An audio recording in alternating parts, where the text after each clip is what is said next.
Before we get started, make sure to subscribe to the channel and like this video. That way, you'll always stay connected to our stories and never miss the next adventure. Station Luminara hung in the void like a jewel made of metal and glass, spinning lazy circles around a planet nobody particularly wanted to colonize, but everyone agreed made an excellent neutral meeting point. Thousands of species conducting business, signing treaties, arguing about trade routes, and generally trying not to start another galactic incident. It was the kind of place where you could get authentic Thuvian spice noodles 3 doors down from a Ventaxian meditation pod, where the air smelled like a confused mixture of oxygen, methane, and whatever that sweet stuff the Quellan floaters breathed. Security Chief Kalneth took his job seriously. Very seriously. Possibly too seriously, if you asked anyone who had ever tried to bring so much as an unlicensed plant seed through his checkpoints. His chitinous exoskeleton gleamed under the station lights, mandibles clicking in what other species had learned to recognize as his thinking expression.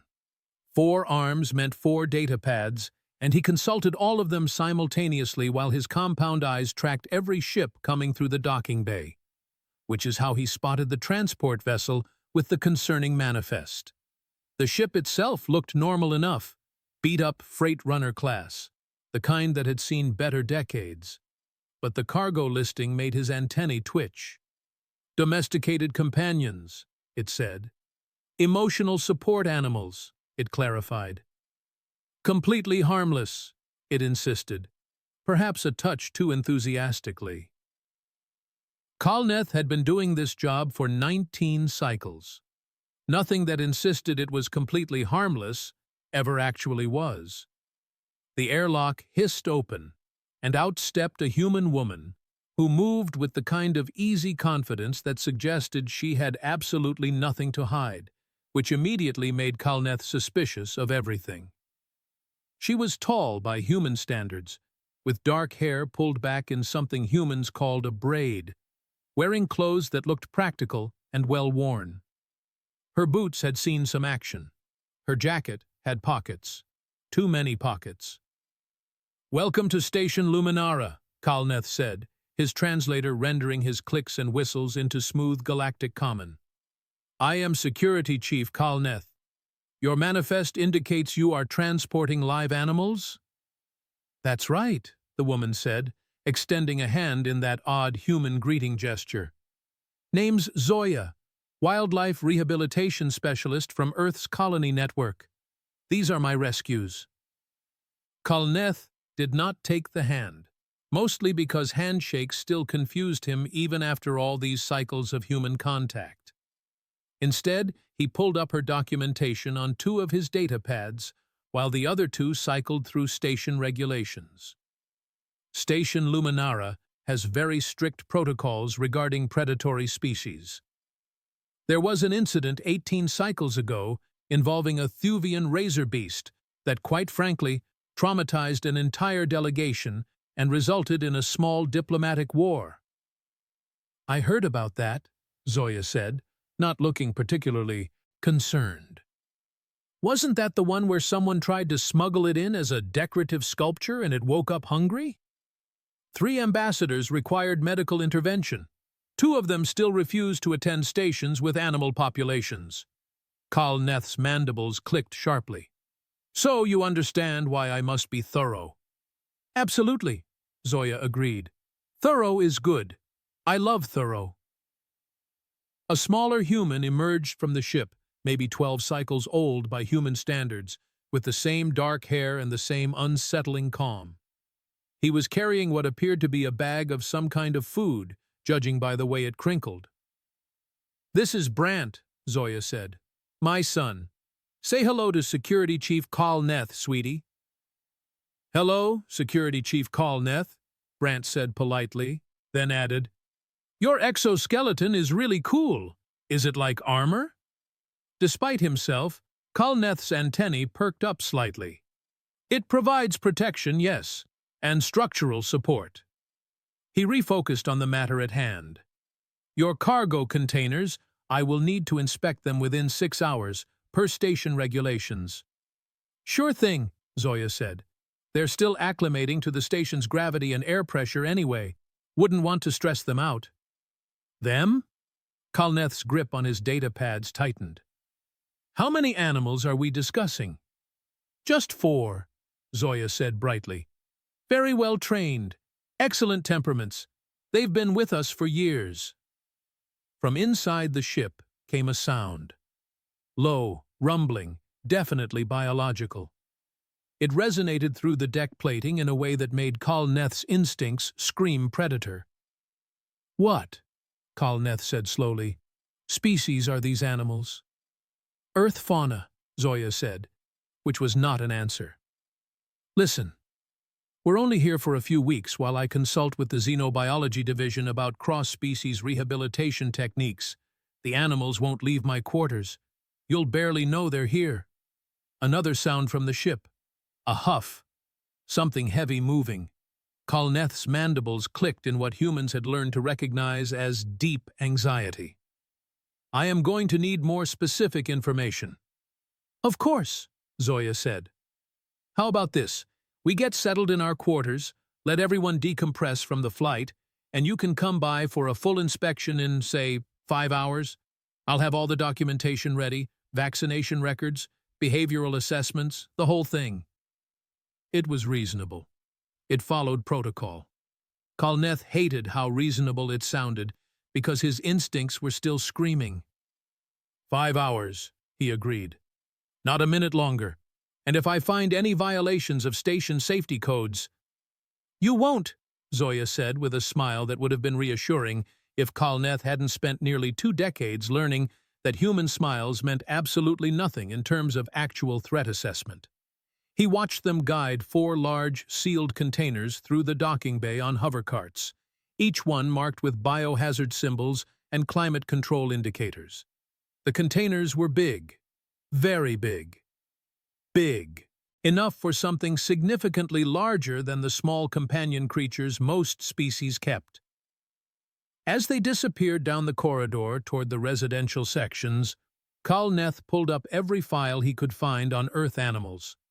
The list was, to put it mildly, concerning. Humans came from a death world. Everyone knew that. But sometimes, in the day-to-day business of running a space station, it was easy to forget just how much of a death world Earth actually was. He was still scrolling through images of things called lions and sharks, and something absolutely horrifying called a hippopotamus when Lumen drifted over. Lumen ran the station's hospitality sector, and their bioluminescent form pulsed with curious colors. I heard we have new arrivals, Lumen said, their voice like wind chimes. Humans with animals? Allegedly domesticated animals, Kalneth muttered. How wonderful. I have always wanted to meet Earth fauna. Their planet has such biodiversity. Did you know they have over 8 million species? 8 million! On one planet! Did you know, Kalneth countered, that approximately 30% of those species could kill you in under a minute? Lumen's form rippled with what might have been a laugh. You worry too much, old friend. Humans bond with other species in ways we still don't fully understand. It's quite beautiful, actually. They form emotional connections with creatures that, by all logic, should be either prey or predator. That's what concerns me, Kalneth said. But Lumen had already drifted off, glowing with excitement, probably already planning some kind of welcome event, because that's what Lumen did. They saw the best in everyone, even humans hauling mysterious containers full of creatures that made ominous sounds. Kalneth returned to his office and spent the next few hours doing what he did best, preparing. He pulled every regulation, every emergency protocol, every incident report involving animals on space stations. He assembled a security team. He requisitioned stun equipment. He made sure medical was on standby. He did not, however, look up what a tiger was. That particular oversight would prove significant in approximately 3 hours and 22 minutes. In their assigned quarters, which were spacious by station standards, Zoya and Brant set up the containers in the large common area. The quarters had been designed for multi-species use, which meant high ceilings, reinforced walls, and environmental controls that could handle everything from Arctic cold to desert heat. "Think he suspects?" Brant asked, opening a bag of what looked like raw meat. "Oh, he definitely suspects," Zoya said, checking the seals on each container. "But suspecting and knowing are two different things. Besides, we're not breaking any rules, technically." "How technical are we talking?" "Very technical. The kind of technical that requires him to actually read the full definition of domesticated companion animal in station law, which, if I'm reading this right, includes any creature that has been socialized to human contact and responds to commands." Brant grinned. "Duchess responds to commands." "Duchess is an angel," Zoya agreed, pressing her hand against the first container.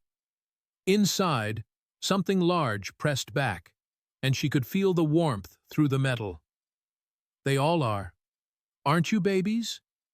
A low chuff answered her. "We should let them out soon," Brant said. "Colonel hates being cooped up." "After the inspection," Zoya said firmly. "I want everything by the book. Well, by the book as I'm interpreting the book. Which is generous, but technically still the book." She moved to her personal data pad and pulled up the files she'd need for Kalneth.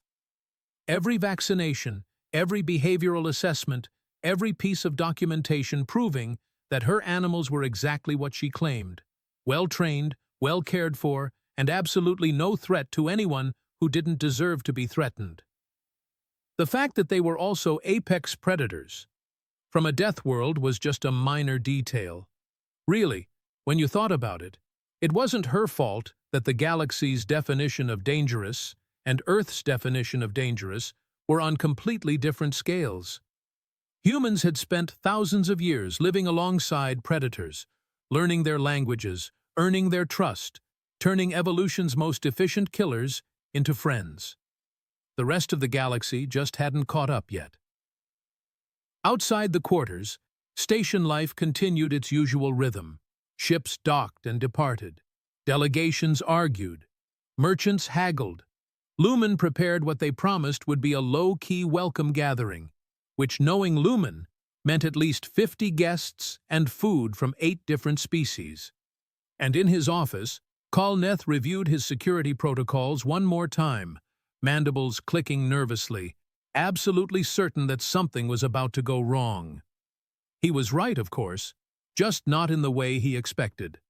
Kalneth arrived at the human quarters exactly 5 hours later, accompanied by 6 security personnel, 3 scanners, 2 medical technicians standing by in the corridor, and what he privately considered an appropriate level of concern. Which was to say, he was mildly terrified but trying not to show it. The door opened before he could announce himself. Zoya stood there, looking completely relaxed, holding a data pad and smiling that unsettling human smile. "Right on time," she said. "Come on in. Can I get you anything? We've got water, some kind of fruit juice Brant picked up at the commissary. She glanced at his species profile on her pad. "Do you consume liquids, or is that a rude question?" "I am fine, thank you," Kalneth said stiffly, trying to peer past her into the quarters. "I am here to conduct the mandatory inspection of your animals." "Absolutely. Everything's ready." She stepped aside, gesturing them in with a flourish that seemed entirely too casual for someone about to reveal potentially dangerous creatures. The quarters were larger than standard, which made sense for long-term stays, but even so, the 4 containers dominated the space. They were arranged in a semicircle, each one still sealed, each one absolutely silent in a way that somehow felt more ominous than if they'd been making noise. Brant sat cross-legged on the floor near the containers, still holding that bag of meat, looking like this was the most normal thing in the universe. "So," Zoya said brightly, pulling up files on her datapad, "I've got all the documentation here, Duchess, that's Container 1, she's 8 years old, rescued from an illegal breeding operation when she was 6 months old. Full vaccination record, behavioral assessments every 6 months, never had an aggressive incident outside of controlled training scenarios. What species? Kalneth interrupted. Bengal tiger. The translator took a moment, as if it couldn't quite believe what it had heard and needed to double-check. Then it repeated. Bengal tiger. Kalneth went very, very still. His security team, understanding tone if not content, immediately tensed. That is, Kalneth said slowly, an apex predator. Well, yes, Zoya agreed, but a very sweet apex predator. Watch. And before Kalneth could stop her, before he could cite regulations or call for backup or do anything sensible, Zoya reached over and casually unsealed the first container. The doors slid open with a hydraulic hiss. For a moment, nothing happened. Kalneth's hearts, both of them, hammered against his carapace. Then she emerged. 300 pounds of muscle, fur, and evolution's finest work in the field of things that kill other things efficiently. Orange and black stripes that seemed to shimmer under the station lights. Paws the size of dinner plates, each one hiding claws designed to rip through hide and bone.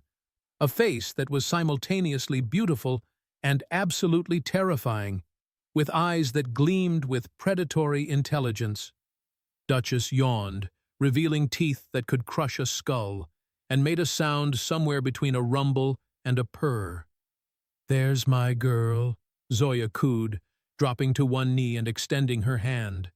The tiger, this apex predator from a death world, this creature that existed solely to hunt and kill, padded forward and bumped her massive head against Zoya's hand like an oversized house cat seeking attention.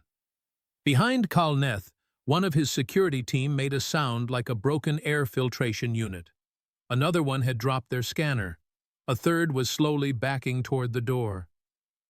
She's very affectionate, Zoya said, scratching behind Duchess's ears. The tiger's eyes closed in evident pleasure, and that rumbling purr got louder. Loves belly rubs, absolutely terrible at catching the laser pointer, which is hilarious because her ancestors were ambush predators. Duchess, say hello. The tiger turned her enormous head toward Kalneth and chuffed. Every instinct Kalneth possessed screamed flee. Instead, he stood frozen, data, pads forgotten, mandibles locked in an expression of pure horror. Okay, Brant said cheerfully, standing up. Who wants to meet Colonel? No, Kalneth managed. No, I think we have established. Brant opened the second container. If Duchess was terrifying, Colonel was nightmare fuel. The grizzly bear stood on all fours at first, his massive brown bulk filling the container opening. Then, slowly, deliberately, he rose up on his hind legs. And up, and up. 3 meters of bear, maybe more. His head nearly touched the ceiling. He was so large that Kalneth's brain briefly refused to process what it was seeing, because surely nothing that big could be real, could be alive, could be standing in these quarters right now. Colonel looked down at them all, sniffed the air with his massive snout, and made a sound like a yawn mixed with a roar that vibrated through the floor plating. 2 of Kalneth's security team fled. Just straight up left. Gone. Kalneth couldn't even blame them. Colonel's a rescue too, Zoya said conversationally, as if discussing the weather rather than the walking tank of claws and teeth currently filling her living space.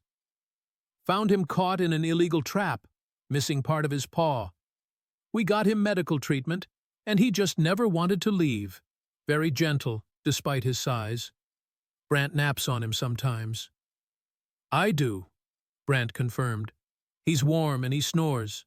It's cute.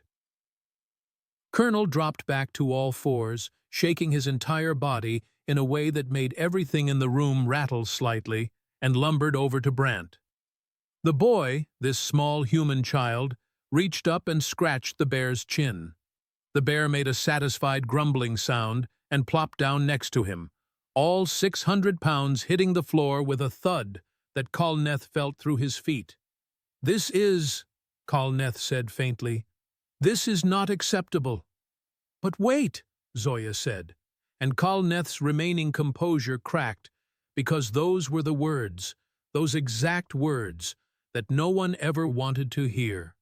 "There's more." She opened containers 3 and 4 simultaneously. The wolves emerged like liquid shadows, moving in perfect synchronization. They were smaller than Duchess and Colonel, but somehow that made them worse, because they moved with pack intelligence, with coordination, with the kind of predatory assessment that said they were thinking, planning, evaluating every creature in the room for weaknesses. Bonnie and Clyde, Zoya had called them. They circled the room once, twice, pale eyes tracking movement, and then, in a display that should have been impossible, they sat down in perfect formation in front of Zoya and waited. "Good babies," Zoya said, reaching into Brant's bag and pulling out chunks of raw meat. She tossed one to each wolf. They caught them midair with casual precision and swallowed without chewing. "They're twins, raised them from cubs after their mother was killed by poachers. Incredibly smart. Watch this. Bonnie, Clyde, dance." The wolves stood on their hind legs and spun in a circle. Kalneth's translator made a small dying sound. "Shake," Zoya commanded. Each wolf lifted a paw. "Play dead." They flopped over, tongues lolling, looking absolutely ridiculous and still somehow deadly. "So, as you can see," Zoya said, gesturing at the menagerie of apex predators currently occupying her quarters like this was completely normal, "they're very well trained, excellent temperaments, no behavioral issues whatsoever." Kalneth looked at the tiger, who was now rolling on her back with her paws in the air. He looked at the bear, who had apparently decided that Brant made an excellent pillow and was gently pinning the boy down with one massive paw. He looked at the wolves, who were now play-fighting with each other, all teeth and snarls that were apparently affectionate. "I need," Kalneth said, "to call an emergency council session." "Is that really necessary?" Zoya asked. "They're confined to quarters. They won't bother anyone." From the doorway, Lumen drifted in, having apparently bypassed the remaining security entirely. Their bioluminescent form pulsed with absolute delight. "Oh, they're magnificent!" Lumen exclaimed. "Look at the muscle structure, the sensory adaptations. Are those retractable claws? They are! Fascinating! Hello, beautiful creatures!" Duchess, because apparently the universe had decided that nothing made sense anymore, rolled over and padded toward Lumen, making that chuffing sound again. "Can I pet her?" Lumen asked. "Sure," Zoya said. "Just let her smell you first. She's very polite."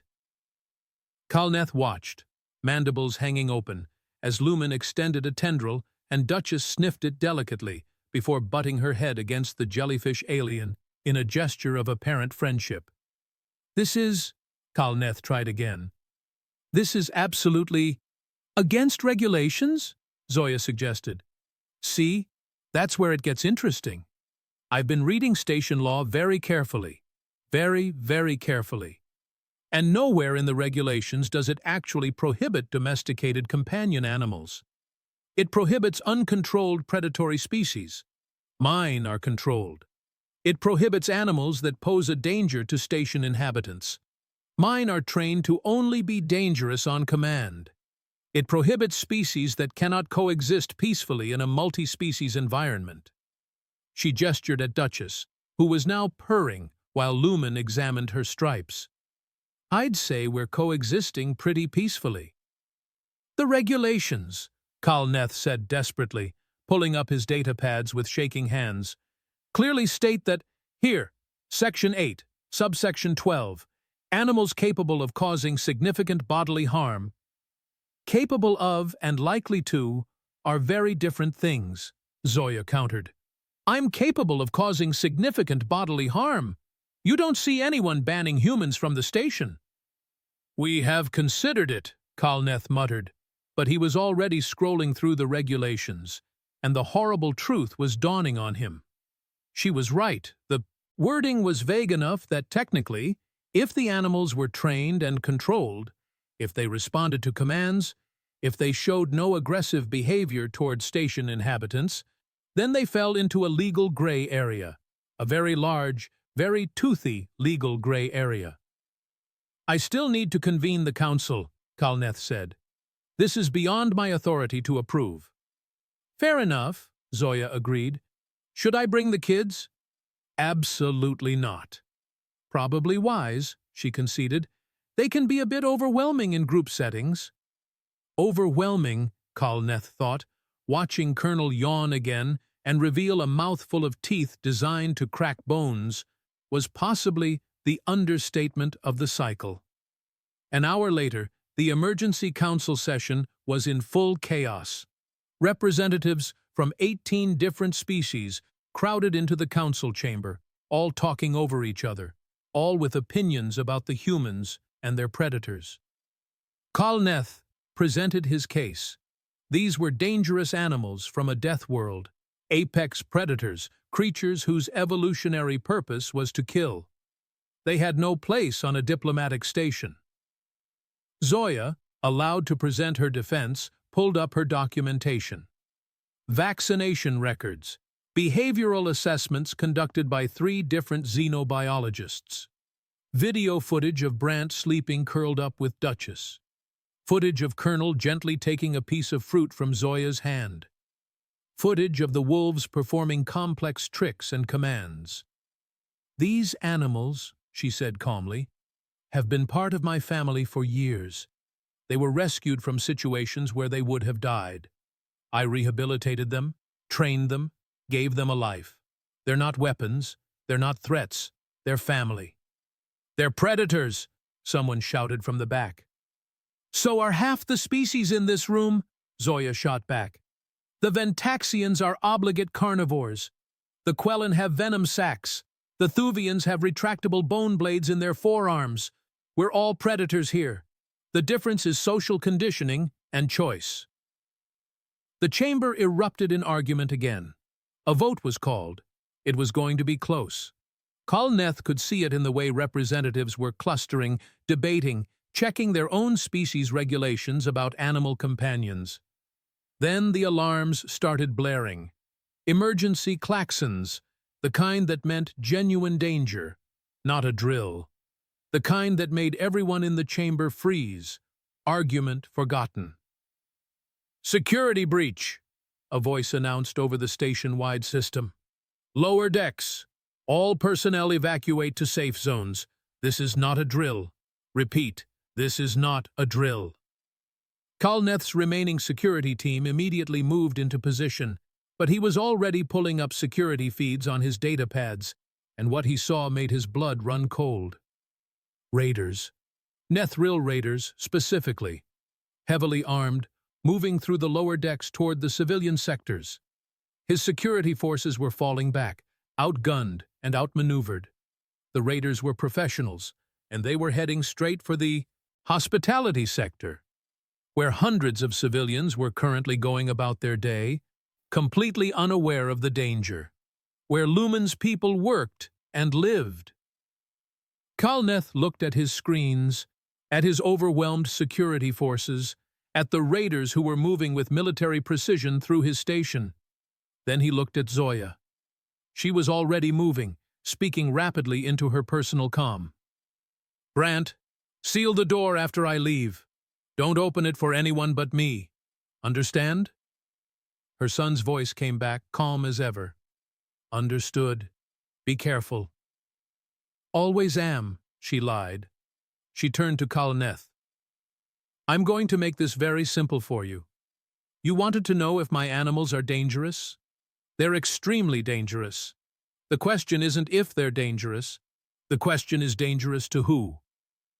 And before Kalneth could stop her, Before he could cite any regulations at all, Zoya was running toward her quarters, and every instinct he possessed said that whatever was about to happen, the galaxy's definition of dangerous, was about to get a very violent education. Zoya made it back to her quarters in under 3 minutes, which was impressive considering she had to navigate panicking civilians and emergency bulkheads starting to close. The door slid open at her approach, and Brant was waiting, already holding the harnesses and communication collars. "How bad?" he asked. "Bad enough," Zoya said, taking the equipment and moving toward the animals. Duchess was already on her feet, sensing the tension. Colonel had risen from his lounging position, ears forward, alert. The wolves were pacing, picking up on the energy in the room. Raiders, armed, moving toward the hospitality sector. She fastened the collar around Duchess's neck, checking the tracking device and vital monitors. Multiple hostages likely. Security is overwhelmed. "So we're doing this. We're doing this." She looked at her son. This 12-year-old who'd grown up around apex predators and somehow turned out remarkably well-adjusted. "You stay here, door sealed. If anyone tries to get in, who isn't me or station security—" "I know the drill, Mom." She hugged him quickly, fiercely, then turned to her animals. They were watching her with that particular intensity that said they understood something was happening, something that required their attention. "Listen up, babies," she said, her voice taking on the tone she used for serious training. "We've got bad people on the station. They're hurting innocents. We're going to stop them, but we're doing it my way. That means controlled aggression. Intimidate, contain, restrain. No killing unless I give the word. Understand?" Duchess chuffed and lowered herself into a stalking position. Colonel huffed and swung his massive head toward the door. Bonnie and Clyde moved to flank her, eyes bright, ears forward. "Good," Zoya said. She activated her comm, patching into the security frequency. "Call Neth, this is Zoya. I'm releasing my animals. Tell your people to stay. Clear of sectors 9 through 15. My kids are going hunting." There was a pause, then Kalneth's voice, strained. "This is highly irregular. You want irregular or you want dead civilians? Your call." Another pause, longer. Then, "Sectors 9 through 15, all personnel pull back. Make a corridor. Unknown assets inbound." Unknown assets. She almost laughed. That was one way to put it. Zoya opened the door, and they moved. Duchess led the way, her body low, moving through the corridors like liquid death. 300 pounds of predator designed by millions of years of evolution to hunt, to track, to kill, now focused entirely on the task Zoya had given her. Her paws made almost no sound on the metal deck plating. Colonel followed, his massive bulk somehow quiet despite his size. Bears weren't ambush predators like tigers, but they were intelligent, adaptable, and absolutely relentless when they needed to be. The wolves flanked them, moving in perfect coordination, checking corners, watching their backs. Pack instincts, honed over countless training sessions, now applied to real combat. And Zoya ran with them, keeping pace, her hand on her datapad tracking their vitals and positions, trusting years of work and bonding to keep them focused. They hit Sector 12, and she could hear the raiders now. Shouting in Nethril, the harsh, clicking language aggressive and cruel. Weapons fire, someone screaming. Zoya touched her comm. "Brant, I need eyes. Patch me into security feeds." "On it." Her son's fingers flew over his interface. "Sending to your pad now. Looks like 8 raiders, maybe 9. Hostages in the central marketplace. Raiders are using them as shields. Positions? 3 at the north entrance, 2 south, 3 with the hostages. 1 more, looks like the leader, moving between positions." "Perfect." Zoya knelt down, bringing her face level with Duchess. "Girl, I need you to make an entrance. North side. Big. Loud. Make them look at you." The tiger's eyes gleamed. "Colonel, you're with me. South entrance. When they turn toward Duchess, we come in behind. Bonnie, Clyde, you're on cleanup. Anyone tries to run, you stop them. No biting unless they shoot first." The wolves' tails swished once. Acknowledgement. 30 seconds, Zoya said. "Mark." Duchess vanished down a side corridor, her orange and black stripes disappearing into shadow like she'd never been there at all. The wolves split off, moving to flanking positions. Zoya and Colonel positioned themselves at the south entrance, and she could feel her heart hammering, but her hands were steady. This was what they trained for. This was why she'd spent years teaching them control, discipline, the difference between threat and execution. 20 seconds. She pulled up the security feed, watching the raiders. They were professionals, she'd give them that. Good formation, watching angles, keeping their hostages close. But they were looking for station security, for armed response, for conventional tactics. They weren't looking for Earth. 10 seconds. Duchess would be in position now, coiled, waiting. 5 seconds. Zoya took a breath, keyed her calm. Now. The roar that echoed through the marketplace wasn't just sound. It was primal fear given voice, the kind of sound that bypassed rational thought and went straight to the ancient parts of the brain that remembered when humans were prey, when darkness meant death, when that sound meant run or die. Duchess exploded into the marketplace from the north entrance, and 3 trained raiders, professionals who'd seen combat across a dozen systems, absolutely lost their minds.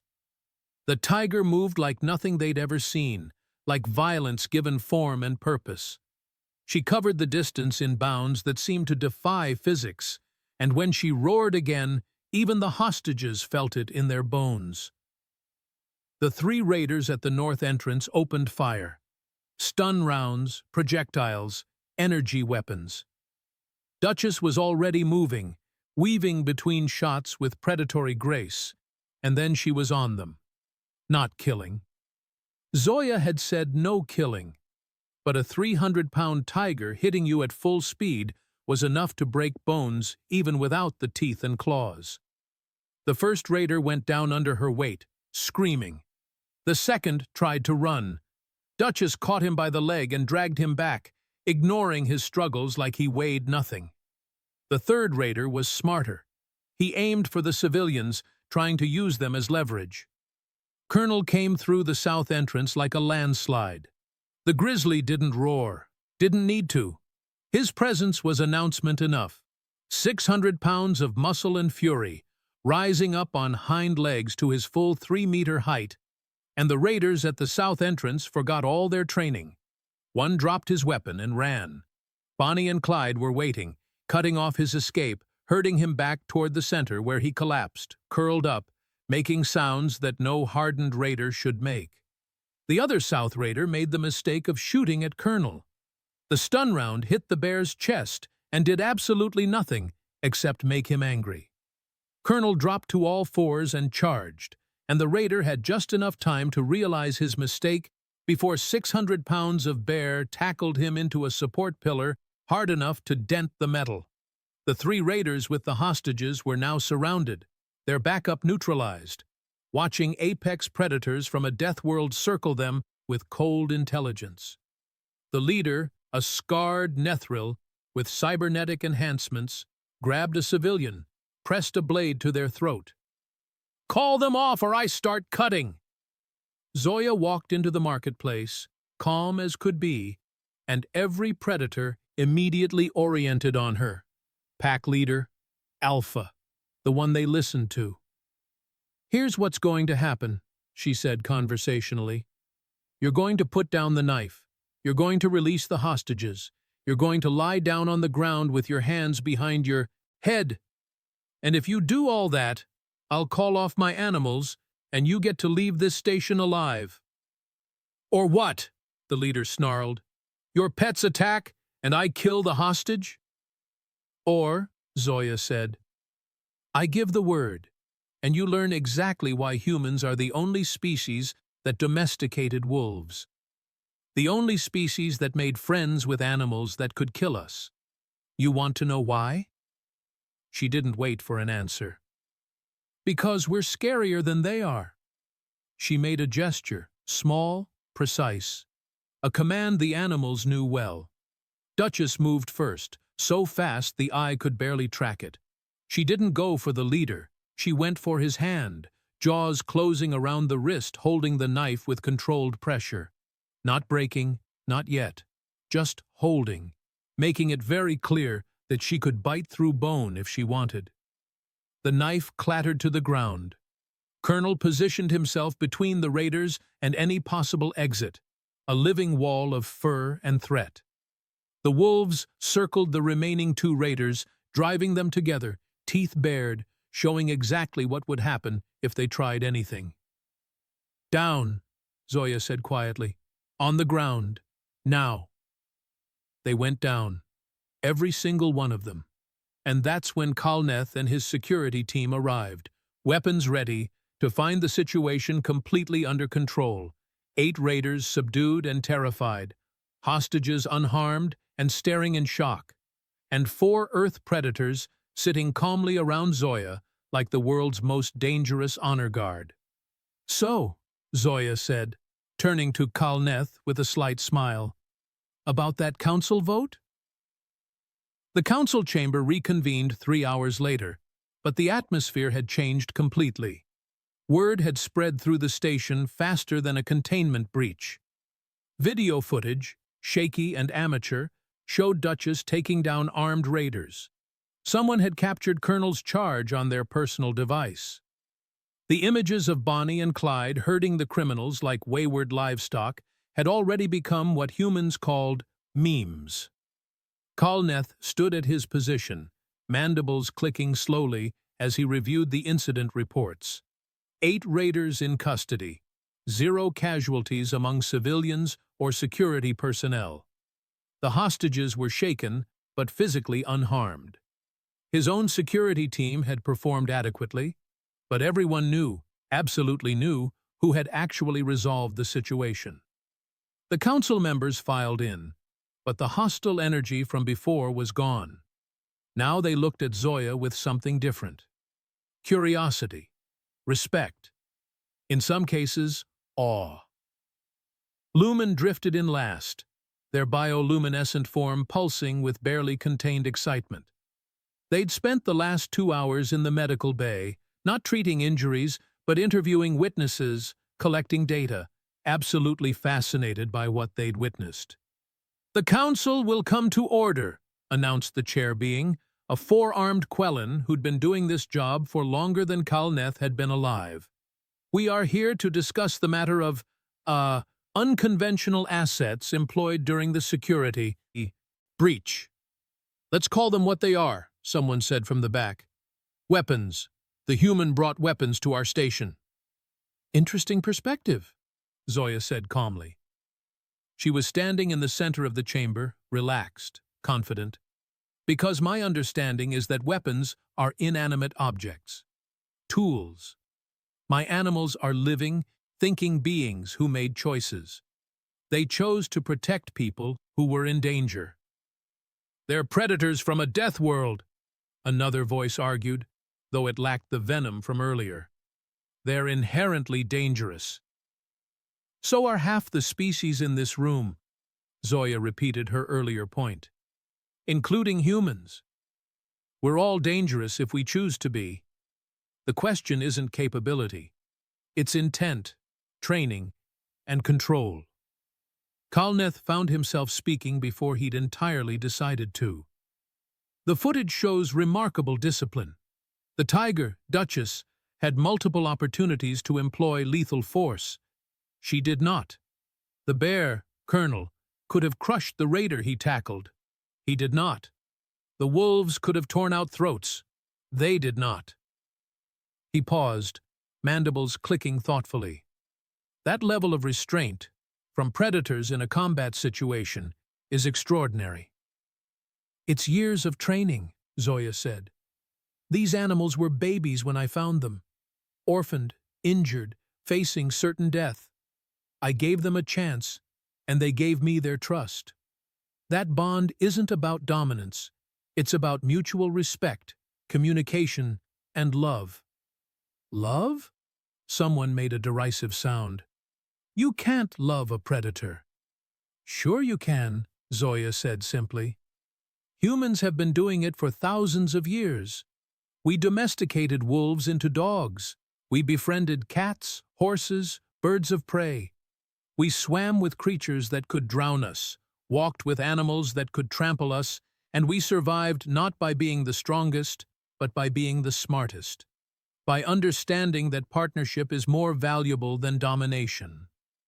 The chamber was quiet. Not the hostile silence from before, but a thoughtful one. Lumen spoke up, their voice chiming softly. I have reviewed the security footage extensively. I have also reviewed the behavioral data that Zoya provided.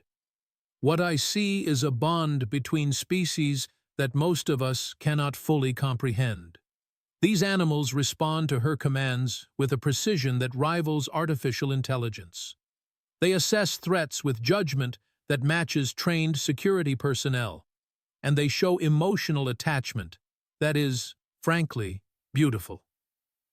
They also scared 8 hardened raiders into complete submission, Kalneth added dryly, which my security forces were failing to do.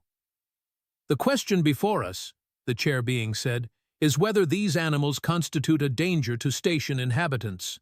We have seen evidence that they are capable of significant violence. We have also seen evidence that this violence can be controlled, directed, and restrained. The Council must decide if the potential benefit outweighs the potential risk. I have a proposal, Lumen said. Create a new classification. Dangerous animals under expert human management. Require documentation, regular behavioral assessments, and strict protocols, but allow them to remain, with conditions. Murmurs ran through the chamber. Not agreement, not yet, but consideration. The precedent this sets, someone began. The precedent has already been set, Kalneth interrupted. Humans are integrating into galactic society. They bring their customs, their cultures, and yes, their companion animals. We can either acknowledge this reality and create reasonable frameworks, or we can fight a losing battle against the inevitable. I have seen what happens when we try to impose our understanding of danger onto a species that evolved on a world where danger is simply called nature. He looked at Zoya, and his mandibles clicked in what she'd learned to recognize as approval. They saved lives today. That is not hypothetical. That is documented fact. The vote, when it came, was not unanimous. But it didn't need to be. The majority agreed to Lumen's proposal. Zoya's animals could stay, under strict conditions and regular oversight. The new classification would be added to station law, opening the door for other humans with their unusual companions. After the session ended, Kalneth found Zoya in the corridor. She was on her comm, talking to Brant, assuring him everything was fine. That went better than I expected, Kalneth admitted. Did it? Zoya smiled. I was pretty confident once Colonel sat on that raider. Your confidence is terrifying. Thank you. They walked in companionable silence for a moment, heading back toward the residential sectors.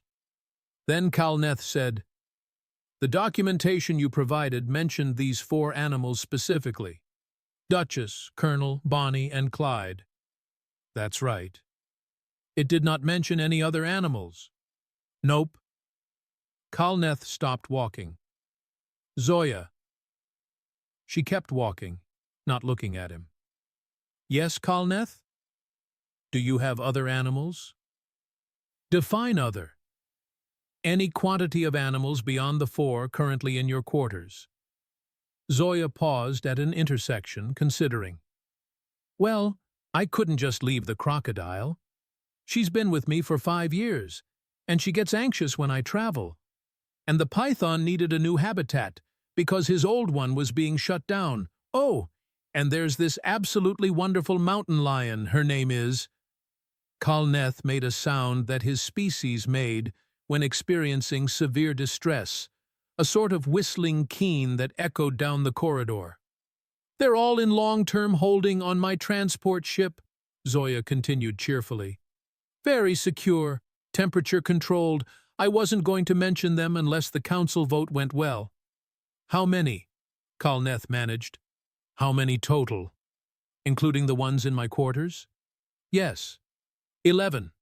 But that's counting the 2 baby raccoons as separate, and honestly, they're so small they barely count." Kalneth stood very still, processing this information. Raccoons. Technically not predators. More like tiny chaos agents with hands. "You'll love them." "I will not love them." "You will absolutely love them," Zoya said with complete confidence. She patted his carapace gently. "Don't worry. Everything's going to be fine. My animals are all very well behaved." She continued walking, leaving Kalneth standing in the corridor, datapads clutched in trembling hands, wondering what he'd gotten himself into. Down in the residential sector, in Zoya's quarters, Duchess lounged in a patch of artificial sunlight, purring contentedly. Colonel was asleep, snoring loud enough to rattle the walls. Bonnie and Clyde were curled up together, exhausted from their adventure. Brant sat among them, doing homework on his datapad, completely comfortable in his menagerie.